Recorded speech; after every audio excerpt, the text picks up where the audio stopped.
everyone, welcome to the Haunted House. My name is Ghost, and welcome back to another episode of History with a Ghost.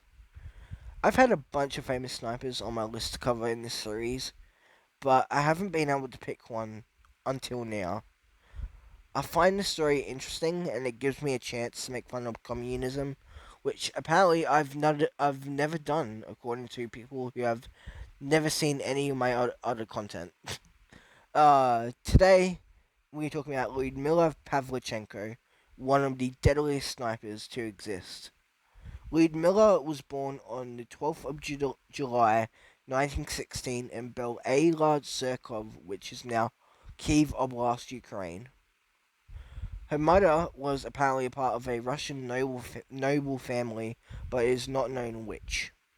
Her father was a locksmith and a member of the Communist Party. He was also a regimental commissar in the Red Army, being awarded the Order of the Red Banner. Lyudmila was a self-described tomboy who was very athletic and very competitive. Sometime in her teens, she would join a shooting club. While in this club, she would prove herself a natural, earning the title of Voroshilov Shooter and the badge that comes with it for marksmanship. It was kind of quiet here on until 1932, where she would marry a man by the name of Alexei Pavlichenko. The marriage wouldn't last long, and she would return to her parents' home.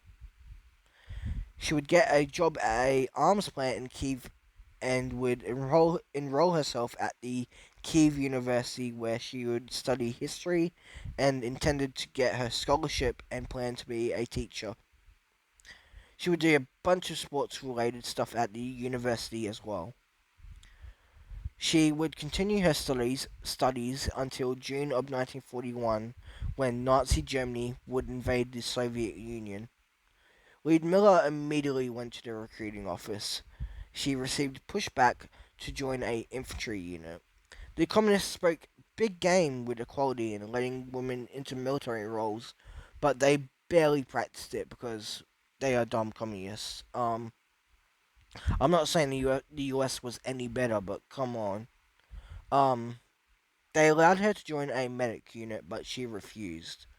Once they looked at her resume, their small brains realized she was actually competent and accepted her into the army. She would join the 25th Rifle Division. Even when she got into the army, her fellow soldiers and commanders didn't trust her. She was assigned to digging trenches and communication, armed with only a grenade because of weapon shortages. Good old communism. In July of 1941, a comrade of hers would be wounded by shrapnel. He handed her his rifle and she kept it. A month later, she took her first two souls. She would fight the next couple months in the siege of Odessa. While fighting in that battle, she would take 187 souls. She would also be promoted to senior sergeant.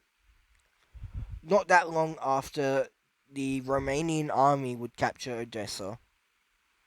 Lyudmila and her unit retreated to Sevastopol, where she would take 70 more souls, bringing her to a total of 257 souls. 257 souls, all taken by her gun. Around this time, Lyudmila would go on a total of 36 counter-sniping missions. She would win all 36 missions. One mission took 3 days, having a standoff with an enemy sniper. These missions would bring her to a total of 293 souls. In the middle of the war, Lyudmila remarried to a man named Alexei Kitsenko. He was a fellow sniper in the army. I don't know why you would get married in the middle of a war, but okay. It wouldn't matter for long though, as Alexei would die not long after. Despite being devastated at his loss, Lyudmila would continue fighting in the war and the siege of Sevastopol for a couple months before she was hit in the face by mortar shrapnel. She was evacuated by a submarine back to the Soviet Union, where she spent a month in hospital. By this time, she had reached 309 souls. After she recovered from her injuries, she trained other snipers for the war. She was also sent to the US and Canada. She was sent there to gather more support for the Soviet Union. I bet she was shocked by how much better stuff was there. Um, kinda. Well, while there, the media covering her tour would treat her like dirt. They would make fun of her uniform and size. It was horrible. 1940s and 50s America was horrendous, to be fair. It got so bad with these reporters that apparently she challenged one to a fist fight. Just a absolute chattable woman. I keep thinking I've found the most badass person. Then people like her show up. Like just a week ago, we covered Harvey Carney and Mary Fields, and they were sick. But this girl might be a close third. While on this tour, she would also be given a 1911 pistol. I'm curious what her thoughts on the 1911 were. Um, I didn't find anything about that. If you haven't, go check out the 1911 video I did recently. That was a very fun video. Um, she was also given a Winchester Model 70. After the war, After the war ended, Lyudmila would finish her studies at Kiev University.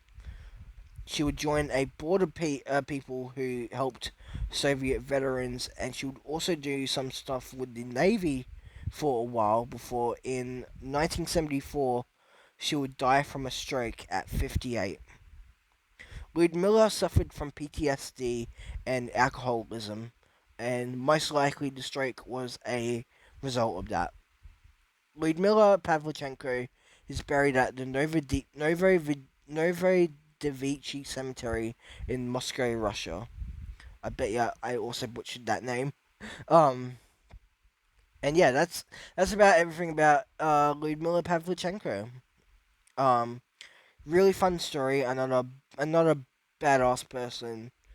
I can't imagine having that kind of number of heads above you. That's just insane. But yeah, sorry if my voice is a bit off during this.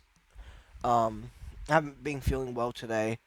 I thought I was getting better with my cold, but it just got worse for some reason. I don't know why. I don't know what's going on with me, but yeah. Um, if you like this video, please give it a like and a follow, and I'll see you next time. Bye.